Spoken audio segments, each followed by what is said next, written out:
প্রণাম। আজকে সেই মহারাজদেরই কথা, ছোট্ট এটি। স্বামী ব্রহ্মানন্দজি ছিলেন রামকৃষ্ণ মঠের প্রথম প্রেসিডেন্ট।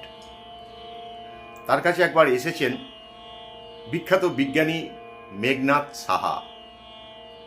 মেঘনাদ সাহা কথা প্রসঙ্গে হাসতে হাসতে মহারাজকে বললেন, আমাদের বিজ্ঞান সবাইকে হাতে নাতে প্রমাণ করে বোঝানো যায়, আপনার ধর্মের ক্ষেত্রে তা সম্ভব নয়। মহারাজ বললেন, না, তোমার বিজ্ঞানও তুমি সবাইকে প্রমাণ করে বোঝাতে পারো না।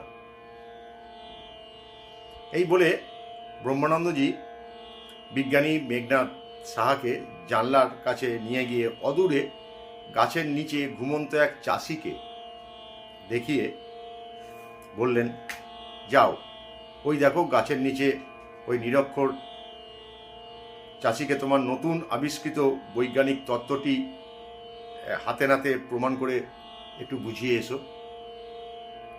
বিজ্ঞানী নীরব হয়ে রইলেন, কারণ ব্রহ্মানন্দজির ইঙ্গিত তিনি বুঝতে পেরেছেন।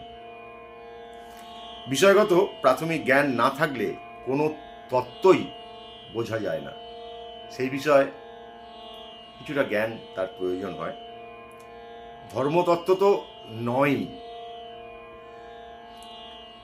স্বামী ব্রহ্মানন্দ, মেঘনাদ সাহা, আধ্যাত্মিকতা, ধর্মতত্ত্ব, বিজ্ঞান ও ধর্ম, এইটা থেকে নিয়েছি এটা। প্রণাম ঠাকুর, প্রণাম মা, প্রণাম স্বামীজি।